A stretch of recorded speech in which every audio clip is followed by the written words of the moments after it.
Voter Paulette Kimutu. Numéro 697. Tolingi la vraie alternance. Voter Paulette Kimutu. Numéro 697. Tolingi la vraie alternance. Voter Paulette Kimutu. Spécial consacré à la présentation de la carte d'identité. Après plus de 40 ans, c'était un objectif que notre gouvernement s'était assigné sous la direction du président de la République, évidemment, Félix-Antoine Tshisekedi Tshilombo. Vous tous, vous aviez vu le 30 juin dernier, le président de la République récupérer sa carte d'identité. C'était évidemment le premier Congolais à le faire. Et depuis le temps, il y a eu beaucoup d'attentes. Moi-même, je me suis vu prise à partie plusieurs fois. On m'a rappelé ce qui avait été dit un jour ici, que la carte serait disponible. Et depuis le temps, beaucoup de choses ont été faites parce qu'il fallait préparer cette opération qui nous permettra de savoir finalement combien de millions Congolais sommes-nous.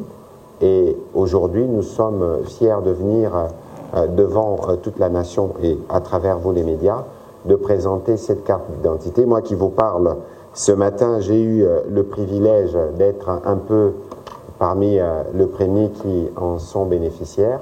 Ma carte, je l'ai. Vous aurez l'occasion d'en comprendre les spécificités tout à l'heure. Et nous aurons aussi, bien évidemment, l'occasion, dans le cadre de cet exercice spécial, de vous donner un certain nombre de détails sur ces processus qui vient finalement nous redonner notre véritable identité et le lien qui nous réunit à notre cher pays, la République démocratique du Congo. Et donc, ce soir, je suis entouré de M. Stanislas Kenza à ma gauche, qui est directeur général ad interim de l'Office national de l'identification de la population ONIP, et de M. Cédric Huet, qui est directeur Afrique de la société IDEMIA, qui travaille avec l'ONIP dans le cadre de la production de ces cartes. Pour rappel, IDEMIA, c'est une société, c'est les leaders mondiaux dans l'identification. Pour référence, c'est IDEMIA qui fournit le permis de conduire dans tous les États-Unis d'Amérique. Comme pour dire que nous avons pris toutes les précautions pour nous assurer que la carte qui sera donnée aux Congolais soit une carte qui réponde à des exigences, notamment de sécurité. Nous aurons l'occasion, à travers cet exercice, de vous en faire la démonstration. Et je voudrais donc donner la parole à monsieur Stanislas à ma gauche, qui est directeur général ad interim de l'UNIP. D'abord pour nous rappeler les missions dévolues à cet établissement public et aussi pour nous dire les processus qui a conduit aujourd'hui à l'aboutissement de l'octroi de la délivrance de cette carte et pour lequel, en tout cas, les travaux s'est fait pour que dès demain, que les Congolais, que les membres du gouvernement, les honorables, tous les enseignants, les fonctionnaires et toutes les catégories sociales, et même les mamans maléwa, et même les enfants, on aura l'occasion de le redire, puissent être identifiés et incorporés dans les fichiers généraux de la population. Monsieur le directeur général, bonsoir. Nous sommes heureux de vous associer dans le cadre de cet exercice généralement réservé aux membres du gouvernement de redevabilité, mais ce soir, nous voulons faire un focus sur ce que nous considérons comme un accomplissement majeur, une promesse qui a été réalisée, celle des données aux Congolais 40 ans plus tard, une carte d'identité. Vous avez la parole. Merci, Excellence, Monsieur le ministre. Merci d'avoir donné certains éléments que je devais donner. Je crois que vous êtes Congolais parce que vous êtes bénéficiaire de la carte d'identité produit de l'UNIP. Excellence, Monsieur le ministre, collègues, directeur général, Mesdames, Messieurs les journalistes,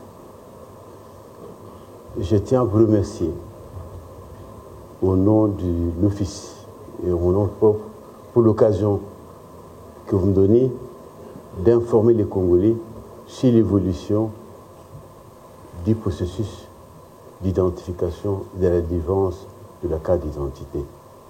On a commencé à donner. Créé en 2011, l'Office national d'identification de la population a effectivement commencé son travail en 2014. Et à ce jour, nous pouvons vous dire que nous avons fait un pas, mais avant d'arriver à ce pas-là, je sais vous donner les missions dévolues à l'Office d'identification, qui sont nombreuses, mais dont les principales sont l'identification systématique et effective de la population, la constitution des fichiers et l'entretien de ces fichiers-là, la population, et enfin la délivrance de la carte d'identité, action à laquelle nous sommes en train d'assister. La dernière carte, vous le savez, peut-être que vous ne le savez pas, vous avez quel âge, je ne sais pas moi, date de 1984, qu'on a appelée Maya Pondo. Alors, pour arriver à cette action que nous sommes en train de faire aujourd'hui, il a fallu qu'un homme, j'ai cité le président de la République, Félix Antoine Tshisekedi, donne sa vision sur l'identité du Congolais, décide en ce que les Congolais aient une carte. C'est en ce moment-là que l'Office a mis toutes les batteries en marche pour arriver à approcher un partenaire qui se trouve à la droite du ministre. Il s'agit de Idemia Africaine, qui aujourd'hui est à nos côtés, en train d'étudier, en train de planifier pour arriver aujourd'hui à l'effectivité de notre travail, de notre produit. Le produit, c'est quoi? C'est la carte d'identité recherchée par tous les Congolais. De manière à ce que vous puissiez partir de votre identité anonyme pour l'identité certifiée, c'est-à-dire l'identité identifiée. Nous avons commencé ce travail depuis le 30 juin de cette année, par l'octroi de la carte au président de la République lui-même, le premier citoyen. Et à ces jours, nous venons de les démarrer parce qu'il fallait faire venir les équipements par l'octroi de la carte à son Excellence, Monsieur le ministre. La suite va suivre demain avec l'identification des masses et l'identification des personnalités ciblées, dont l'identité est irréfutable. Voilà en quelques mots ce que nous sommes en train de faire. Voilà en quelques mots ce que nous devons faire. Et votre tour viendra pour que vous puissiez passer à cette action et arriver à votre produit, le produit que nous appelons la carte d'identité nationale. Voilà, Excellence. Voilà, merci pour vos mots introductifs. On va se tourner du côté de M. Cédric Huet. Vous êtes directeur Afrique d'Idemia, vous êtes leader mondial dans les secteurs de l'identification. Je rappelle que vous gérez par exemple la plus grosse base de données privée dans le monde avec plus d'1 milliard de noms. Alors, on voudrait brièvement que vous puissiez nous dire ce que vous faites en République démocratique du Congo, évidemment, avant de nous présenter la carte, ses spécificités techniques, pour que les Congolais comprennent que, par exemple, la technologie qui est utilisée dans cette carte est une technologie qui est utilisée pour la première fois mondialement. Oui, merci de votre confiance. Et Idemia est très honoré et très fier de pouvoir apporter sa technologie à la carte d'identité congolaise. On va voir les différents éléments de sécurité de cette carte qui l'amènent à un niveau de standard international. Il y a des éléments dans cette carte importants qui vont permettre de garantir à tous les citoyens congolais d'avoir une identité fiable. Idemia est une entreprise qui agit dans le monde et nous sommes heureux de pouvoir apporter ce concours à la RDC. La carte est une carte en durable, dans les matériaux durables. Elle est faite pour pouvoir résister aux intempéries et pour pouvoir aider les citoyens à porter leur identité partout où ils sont. Elle a des éléments de sécurité que vous pouvez voir ici. Des éléments importants, évidemment on retrouve les éléments de l'identité de la personne, mais au-delà de ça, c'est le savoir-faire d'Idemia qui est apporté sur la carte elle-même et tous ces éléments qui sont visibles ou invisibles. On peut retrouver notamment cette photo que vous voyez ici, qui est quelque chose d'unique en termes de technologie et qui est apportée à la RDC. C'est une photo qui est gravée en couleur dans le polycarbonate. Ce n'est pas une photo qui est sur la surface de la carte, c'est vraiment une photo qui est gravée dans la masse de la carte. Ça la rend infalsifiable. Ensuite, il y a des éléments de sécurité importants. Donc j'ai parlé du portrait couleur. Vous verrez qu'il y a une deuxième image photo de la personne, ce qui renforce encore la sécurité. On trouve des impressions dites offset arc-en-ciel, donc avec des dégradés de couleurs qui sont importants et difficiles à reproduire. C'est de la technologie de billets de banque. On retrouvera ce qu'on trouve toujours, comme dans les billets de banque, les lettres du Congo que vous verrez sur cette carte. Il y a un QR code personnalisé au dos de la carte qui permettra les usages avec notamment des téléphones portables, mais qui est sécurisé. Et enfin, il y a deux éléments importants. Une zone qui est lisible par les machines optiques, c'est les mêmes zones que vous avez sur vos passeports. Et une partie avec un léopard qui a des angles qui sont variables en fonction de l'orientation de la lumière. Ce sont tous des éléments de sécurité. Un dernier que je n'ai pas cité, mais qui est important, il y a une puce dans cette carte. Ah oui. Alors, il y a des avantages évidemment, comme vous pouvez le voir sur la présentation. On peut revenir sur le tableau précédent, s'il vous plaît, pour montrer les avantages d'avoir justement, de pouvoir disposer d'une carte d'identité, tant sur le plan de la sécurité que sur le plan économique, parce qu'ici, par exemple, on aura un identifiant unique. Peut-être que les experts pourront revenir pour expliquer un identifiant unique. En réalité, c'est l'identifiant qui vous permettra, par exemple, si on veut suivre, si vous avez payé vos impôts et toutes les questions qui sont liées, un peu comme ça se passe dans les autres pays du monde. Et donc, on va continuer la présentation, mais on voudrait passer rapidement à la série de questions pour pouvoir vous donner des réponses qui vous éclairent sur le processus notamment qui va aboutir à l'octroi de la carte à tous les Congolais. Je disais donc tout à l'heure, les avantages, c'est notamment sur le plan politique, la restauration et la consolidation de l'autorité de l'État sur la population, la garantie d'un fichier général de la population. Vous aviez entendu que lorsque la CENI travaillait en mode mutualisation. La CENI collectait des données pour l'enrôlement, pour des besoins électoraux, qui pourront servir à être complétés pour l'enrôlement maintenant pour les besoins généraux de la population, parce que pour les élections, on enrôle à un certain âge de majeur, mais pour l'identification, on va jusqu'à identifier des nouveau-nés. Et donc, ceci nous donne un aperçu général, un fichier général de la population. Par exemple, pour les processus électoraux qui viendra, on n'aura plus besoin de faire l'enrôlement.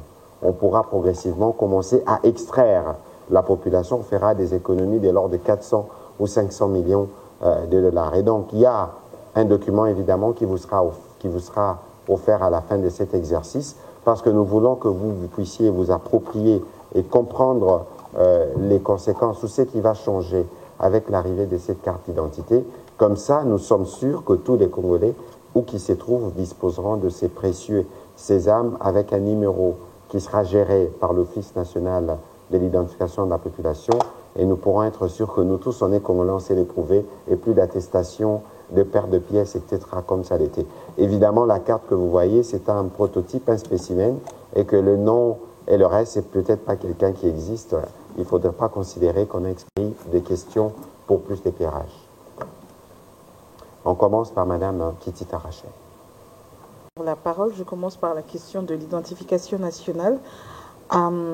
C'est vrai, on a suivi les explications, mais moi j'aimerais savoir, tout projet est délimité dans le temps. Vous commencez effectivement quand et vous comptez terminer quand l'opération d'enrôlement et d'enregistrement, d'identification des Congolais à travers la République? Et puis, à combien vous évaluez ces opérations d'identification des Congolais? Pour le cas pratique, quelqu'un qui nous suit à Aru, par exemple, qui entend parler de l'identification, de quelles pièces, par exemple, il faudra se munir pour se faire identifier? Quelle est le processus des étapes à suivre pour obtenir sa carte d'identification? Une question d'actualité au porte-parole du gouvernement. Aujourd'hui, vendredi 15 décembre, est né à Nairobi un mouvement politico-militaire dirigé désormais par l'ancien président de la Commission électorale nationale indépendante dans la salle, aux côtés de Bertrand Bisimwa du M23. Monsieur le porte-parole du gouvernement, vous avez suivi. Quelle est votre réaction à ce sujet? Écoutez, j'aurai l'occasion de répondre à cette question. qui, de mon point de vue, n'est pas plus importante que la matière que nous vous présentons ce soir. Ayez vos apaisements. D'ici la fin de cet exercice, j'y reviendrai pour être sûr qu'on y répond une fois pour toutes. Je sais qu'il y a d'autres confrères qui voudront réagir, mais nous pourrons y revenir. Monsieur le directeur général, comment ça va se passer donc, pour disposer de la carte? Moi, j'ai rempli, évidemment, il y a un formulaire, vous remplissez, vous donnez vos données, mais je souhaite que vous puissiez expliquer le process pour que tous les Congolais les comprennent. Excellence, Monsieur le ministre, merci. Les processus sont simples. L'identification, les Congolais se présentent devant l'agent avec sa carte d'électeur nécessairement parce que nous vivons le processus de la situation de pyramide renversée parce que c'est le NIP qui devait identifier la population pour arriver à donner le fichier de majeur, une partie du fichier électoral, qu'est-ce que je disais, devait identifier les Congolais pour qu'ensuite ils puissent donner une partie de ce fichier-là, constitué de majeurs à la CENI. Aujourd'hui, ça n'a pas été le cas, peut-être à cause de moyens. Et nous recevons de la CENI ce fichier-là des électeurs pour pouvoir donner la carte d'identité. S'agissant de l'identification, c'est tout le monde qui serait identifié, madame. Du nouveau-né jusqu'au dernier, jusqu'à celui qui va mourir. Comment on va se présenter? On peut avoir sa carte d'électeur, on peut avoir son permis de conduire, on peut avoir son passeport ou autre chose. Si on ne peut pas avoir ces documents-là, nous devrions faire appel à 3 témoins pour témoigner de votre nationalité congolaise sur place, madame. C'est comme ça que ça doit se faire. Voilà, vous avez un petit complément sur le procès, non pas à ce stade. Alors, on va prendre... bon, madame, je sais que... pour répondre à votre question, comme ça, on va évoluer. Mais d'abord, ça n'a rien de surprenant. Nous vous disons depuis plusieurs semaines ici que les opposants préparent plus la contestation que les élections. Et à quelques jours justement de la tenue des élections, on veut faire peur aux Congolais. On veut faire peur aux Congolais pour dire, écoutez, il y aura pas, d'abord on dit qu'il n'y aura pas élection, ensuite on dit, bon, les résultats, etc. On ne va pas rentrer dans ces considérations-là, dans ces polémiques. Mais il y a quand même quelques éléments d'observation que cet exercice rappelle. Ici, M. Corneille Nangaa, je n'aime pas parler des individus, mais je crois qu'il devrait avoir honte. Honte parce que lui, il a été à la tête de la Commission électorale nationale indépendante. C'est l'institution qui est chargée justement de travailler pour consolider la démocratie. On peut ne pas être d'accord lorsqu'on pense que son successeur fait peut-être mieux que soi. On peut être critique sur le travail qui est fait, mais de là, on voit des déclarations tapageuses, mais de là à franchir les caps d'un mouvement armé, c'est de ne finalement rien comprendre justement de la démocratie que lui, il était censé, ou qu'il est censé, lui, défendre. On ne va pas lui faire son débat, il sait de quoi il parle. Mais vous savez, Madame Rachel, on a vu de mouvements rebelles politico-militaires s'écrier ici. Ces mouvements politico-militaires ne se créent pas dans un hôtel 5 étoiles dans une capitale étrangère qui n'est pas frontalière de la RDC. Il aurait été plus vaillant, parce qu'on en voit, on en entend derrière les écrans, pour des besoins de buzz, on fait des déclarations, et on pense pouvoir faire peur aux Congolais pour les dissuader de ne pas aller voter, ou parce qu'ils savent que je ne voudrais pas politiser les briefings de ce soir. Vous-même, vous voyez la campagne, comment elle se déroule, on peut présager de ce que seront les résultats.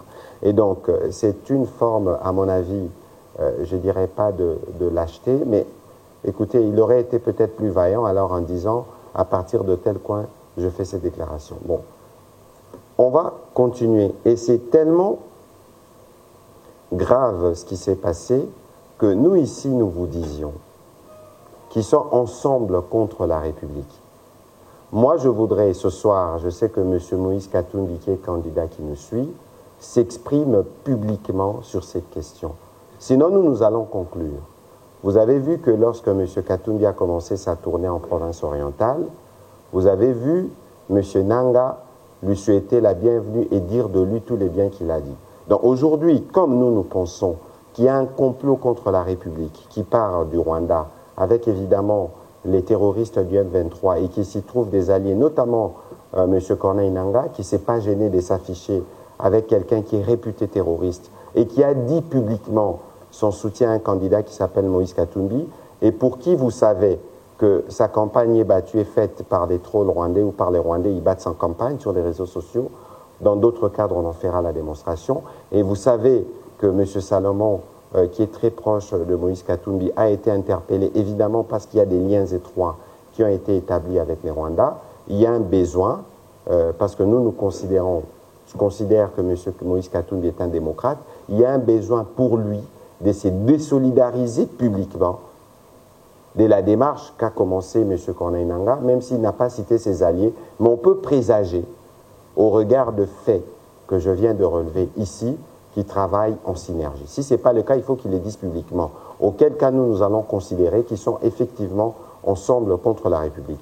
Vous pouvez ne pas être d'accord avec le processus. Le processus peut avoir des irrégularités, mais vous ne pouvez pas penser créer un mouvement politico-militaire. Militaire signifie encore tuer des Congolais.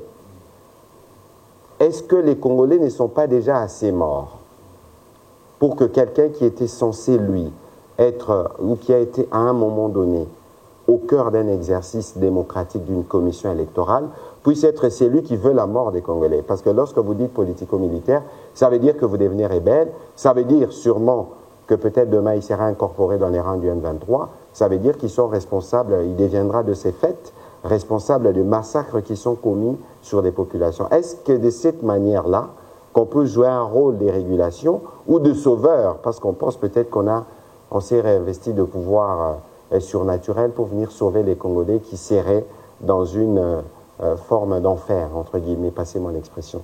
Et donc, je pense que c'est un comportement antipatriotique, et je pense aussi que tous ceux qui se disent démocrates, en commençant par Moïse Katumbi et tous les autres candidats et autres personnalités politiques, doivent dénoncer publiquement, parce qu'il est hors des questions de faire couler les sangs de Congolais pour penser pouvoir arriver au pouvoir.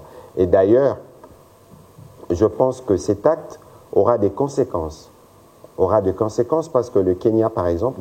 Comme toutes les Congolaises et tous les Congolais, j'ai suivi les élucubrations et les mensonges assez déroutants de Patrick Mouyaya, le porte-parole du gouvernement, qui, s'adressant à Moïse Katumbi, exigerait de Moïse Katumbi qu'il fasse des déclarations. Alors, qui est-il, Patrick Mouyaya, pour donner des instructions à Moïse Katumbi? C'est de la mauvaise plaisanterie, il faut arrêter là, monsieur Mouyaya. La chose la plus évidente, c'est qu'effectivement, Moïse Katumbi a une armée, et elle vous fait peur, cette armée. C'est le peuple congolais. C'est le peuple congolais qui marche avec Moïse Katumbi, qui est à l'offensive, province par province, ville après ville, cité après cité. Ce peuple congolais veut se libérer d'une dictature, d'un pouvoir autocratique. Il veut se libérer des fausses promesses. Il veut se libérer de cette misère, de l'absence de route, de l'absence de tout. Il n'a rien, ce peuple, et il se lève. Et cela vous fait peur, parce que vous n'avez pas de bilan. Alors quand on n'a pas de bilan, on invente. On est dans la culture permanente du mensonge. On veut agresser, on veut faire peur. Ça ne passera plus. Une chose est sûre, Corneille Nangaa était votre ami. C'est lui qui a fabriqué les résultats de 2018. Tout le monde le sait. Alors aujourd'hui que vous ayez des problèmes avec Corneille Nangaa, ne les imputez pas sur Moïse Katumbi. Moïse Katumbi n'est pas un homme à prendre les armes, à verser le sang des Congolais. Jamais il ne le fera. Autre chose doit vous poursuivre, c'est votre absence de bilan. Aujourd'hui, je suis dans ma circonscription, à Boulungu. Le président de la République viendra parachuter, par hélicoptère, parce qu'il n'y a plus de route. Et cela, c'est l'aveu d'un échec cuisant. Notre pays n'a plus rien. Notre pays est dans une détresse profonde. Et s'il fallait encore vous poursuivre, monsieur Mouyaya, dans votre conscience, ce sont les selfies que vous avez pris, toutes dents dehors, éclatantes. Vous devriez en justifier aujourd'hui au peuple congolais. À l'époque, ces sourires pepsodents, adossés, collés serrés avec le président Kagame, personne ne les a oubliés. Alors, vos problèmes avec vos anciens amis, vous les traitez, mais n'associez jamais Moïse Katumbi à cela. Moïse Katumbi, il est en marche avec le peuple congolais, il ne prendra jamais les armes, mais le 20 décembre prochain, vous verrez que Moïse Katumbi et le peuple congolais ne font qu'un. Dans la composition de cette carte, il y a des éléments graphiques. Vous avez présenté ici les léopards, les armoiries. Tout ça, les armoiries. Je veux savoir quel est le niveau de collaboration, l'intervention, s'il y a eu lieu des autres structures de l'État telles que l'Agence de développement numérique et la cellule interministérielle sur l'image de marque, puisqu'il y a eu une résolution dans un des conseils de ministres à ce sujet. Je ne suis pas sûr qu'il y a eu des résolutions de conseil de ministres à ces sujets. Peut-être que si les directeurs a des éléments supplémentaires, ils pourraient l'accorder. Mais ici, dans la carte d'identité, le souci principal, c'est de relever l'identité du pays. Vous avez vu qu'il y a le drapeau, vous avez vu qu'il y a les totems nationaux, les léopards, et qui sont en fait des éléments que nous avons utilisés dans le cadre du travail que nous avons fait dans les cadres justement de la charte graphique du gouvernement. Évidemment qu'il y aura sûrement des interactions avec le ministère du numérique, parce qu'il ne faut pas oublier que le NIP travaille sous la direction du ministre de l'Intérieur et que tout ceci, c'est lui le véritable patron du secteur et de ce qui se fera. Donc, il y a évidemment un besoin de collaboration avec des services, notamment de sécurité, parce qu'il s'agit ici d'identifier les populations. Peut-être que si vous avez un élément complémentaire, vous pouvez le dire, mais surtout, il faut nous indiquer comment les Congolais vont faire, où les Congolais doivent se diriger pour commencer à obtenir leur carte d'identité. Vous avez bien répondu en ce qui concerne sa première question en rapport avec la collaboration des autres services, avec les services de l'État. Nous avons collaboré avec le ministère du numérique. Nous sommes arrivés à la signature d'un accord, d'un protocole d'accord qui nous a permis de parler aujourd'hui du identifiant unique ou numéro unique que nous pourrons avoir. S'agissant de l'endroit, quelle est la question qu'il a posée? Oui, où est-ce que les Congolais peuvent se rendre à partir de demain, par exemple, c'est de Kinshasa? À partir de demain, la minorité composée de certaines personnalités politiques, des artistes et autres, dont l'identité est réfutable, connue, parce que quand on parle du ministre Mouyaya, il n'y en a pas deux. Mais lorsqu'on parle d'un certain Kahemba ou choses comme ça, il se pose un doute. Donc celles-là devront se présenter, je ne dis pas les personnalités dont on venait de parler, vont se présenter dans un des locaux du ministère de l'Intérieur demain pour être identifié, en même temps pour recevoir sa carte plus tard. Et dans l'entretemps, il continuera à se faire l'identification de masse du côté du palais du peuple. Voilà, pour demain. Le reste, lorsque nous allons commencer sur l'ensemble de la ville, vous allez constater l'emplacement de postes au niveau des communes, au niveau du quartier, où vous pourrez vous rendre pour être identifié et recevoir votre récépissé, qu'on peut appeler aussi reçu. Et plus tard, recevoir votre carte. Et donc, ça veut dire qu'il y aura... parce qu'au départ, lorsque vous dites des personnes dont l'identité ne peut être refutée, ça veut dire que, bon, Patrick Mouyaya, on le connaît, il est seul au Congo. Ouais. On parle de ces postulats-là. Non, ben, il n'est pas seul, mais il est connu. Il est connu. Il a une identité dont on ne peut pas se douter. C'est bon, celui-là. Ensuite, alors, pour les autres, il y a un... Pour les autres, il y a un processus qui va continuer et on le fera à Kinshasa, l'identification. À tout moment que vous êtes identifié, on vous remet votre récépissé en attendant... Donc, ce qui va se passer, c'est que le NIP va installer des centres. Oui. On discutait hier, je ne sais pas si le principe, en tout cas, c'est au niveau du ministère de l'Intérieur. Oui. On disait, par exemple, qu'on devait installer un site à l'Unikin pour permettre aux étudiants et aux personnes qui sont là de se faire. Donc, il y a toute une série d'opérations qui vont suivre celle qui a commencé aujourd'hui. Évidemment, on commence, on dit, les ministres, les membres du gouvernement, c'est la catégorie, encore que tous les ministres ne sont pas disponibles parce qu'en campagne électorale, mais il y a des professeurs et d'autres catégories qui seront identifiés de demain et qui pourront disposer de leur carte, suivant évidemment un process, parce qu'il y a des formulaires qu'il faut remplir, il faut donner des éléments. Moi, j'ai quand même été... j'ai trouvé que c'était quand même un peu difficile de trouver les références de ma grand-mère, disons, de la grand-mère de ma mère. Ouais, je crois qu'il y a, il y a des données comme celle-là, mais c'est des données qui permettront justement à l'ONIP d'avoir tous les éléments nécessaires lorsqu'il s'agit d'identifier un Congolais. Alors, il y avait des questions notamment sur les aspects sécuritaires. C'est vous, les spécialistes, comment vous pouvez y répondre? Cette question est extrêmement importante et je vous remercie de l'avoir posée parce que c'est une question qui touche à la confiance. On l'a dit en préambule, IDEMIA, c'est une entreprise leader mondial de l'identité. On a 135 projets d'identité dans le monde, il y en a 80 actifs à l'heure actuelle. Ces gouvernements nous font confiance. Et ils nous font confiance pour une raison qui est fondamentale. C'est que justement, nous protégeons les données à caractère personnel. Moi, je vous garantis qu'il n'y a pas une donnée d'identité aujourd'hui d'un Congolais ou de n'importe quel pays chez IDEMIA. La donnée qu'on collecte, enfin que l'ONIP va collecter ici, c'est une donnée qui appartient aux Congolais et qui reste sur le territoire congolais. Nous, on apporte la technologie pour garantir et certifier et sécuriser tout ça. Le système qui est derrière la carte, au-delà des caractéristiques de sécurité que je vous ai présentées tout à l'heure de la carte qui servent à protéger le document lui-même, l'identité de la personne et s'assurer que le document n'est pas falsifié, il y a le système qui est derrière, qui est le fichier général de la population et qui va être installé progressivement dans le pays et qui va grandir progressivement avec les opérations de l'ONIP. Ce système est un système hautement sécurisé avec plusieurs couches de niveau de sécurité. Je ne vais pas vous faire un cours sur l'IT ici, mais il y a ce qu'on appelle des pare-feux dans tous les sens et il y en a plusieurs niveaux de sécurité. Et c'est aussi un système dont l'accès est contrôlé. Pas n'importe qui ne peut accéder à ce système. Je ne parle même pas d'un accès logique, je parle même d'un accès physique. Pas n'importe qui ne pourra accéder au serveur. Ce ne sont que des personnes qui sont dûment certifiées, authentifiées et dont l'identité d'ailleurs sera bien contrôlée. C'est extrêmement important parce que c'est votre donnée. Ça appartient au peuple congolais et effectivement c'est notre devoir, nous, IDEMIA, de vous amener ces services de sécurité, ces solutions de sécurité pour protéger ces données.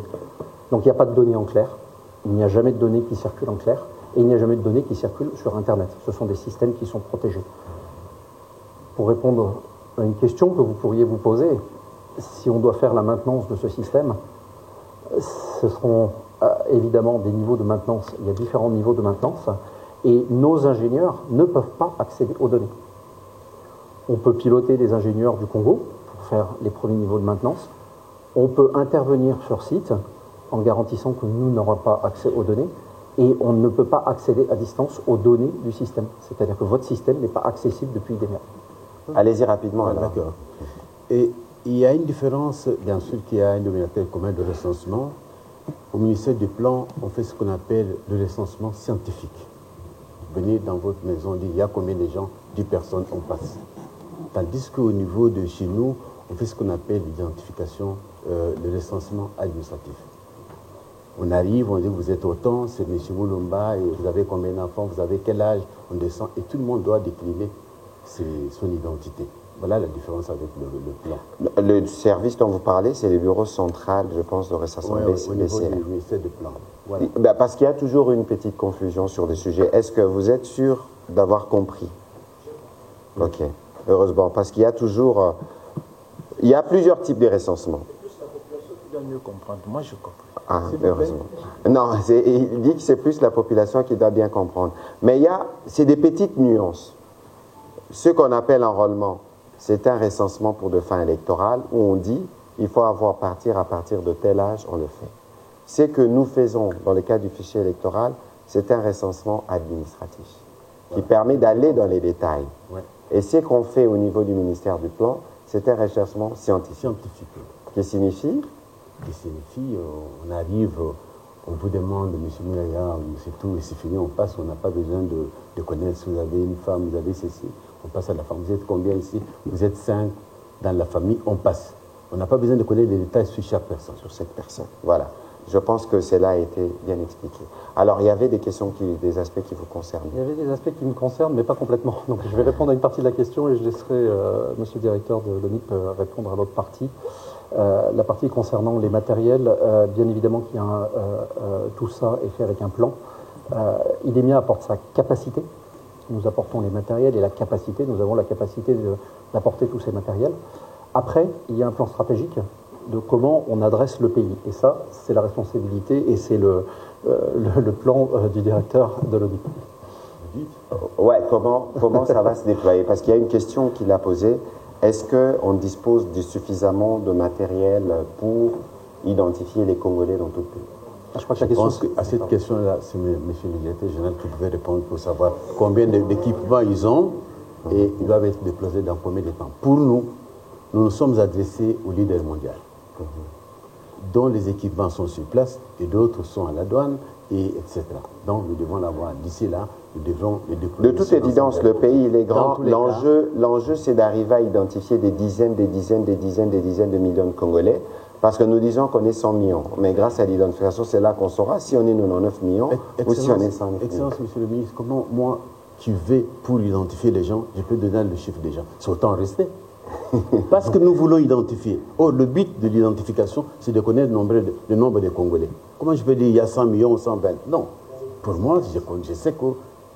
Mais approximativement, ça veut dire qu'on fait des projections. Oui, les projections, c'est pour ces gens qui ne sont pas de l'ONIP. Moi, je suis de l'ONIP, je vais faire ce travail-là pour arriver à cela. C'est clair, c'est subtil, mais on comprend bien la mission. Monsieur Paul Matendo, rapidement. On va enregistrer les questions, on répondra en une vague. Merci beaucoup, monsieur le ministre. Première petite question. La carte que vous présentez. Hein? Bon, on va nakobandela o nalobaki. Ezalaki promesse moko ferme au président de la République à Salaki, au Premier ministre à réitéraki qu'il faut toper ça ba Congolais carte d'identité. Processus ezalaki moulaï depuis président Azwaka yaye carte le 30 juin yambula o eleki. Batu balekaki na ba réseaux sociaux ba kritikaki biso mingi balobi bopesika mokonzi ba Congolais ba kozwa carte na bango mukoloni.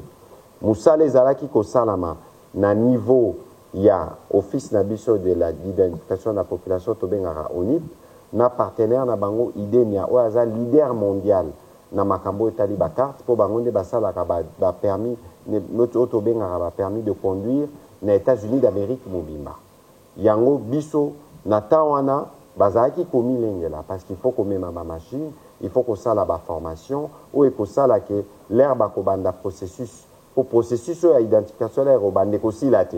Ba Congolais tobota tous les jours. Ata ba bébé au tozobota. Il faut ba bébé wana baza la paix en mesure à la identifier. Madame Rachel Alobi, yépe ceux qui a vu ningisa ya robota mana mususu a na possibilité pe ya roya ko identifier.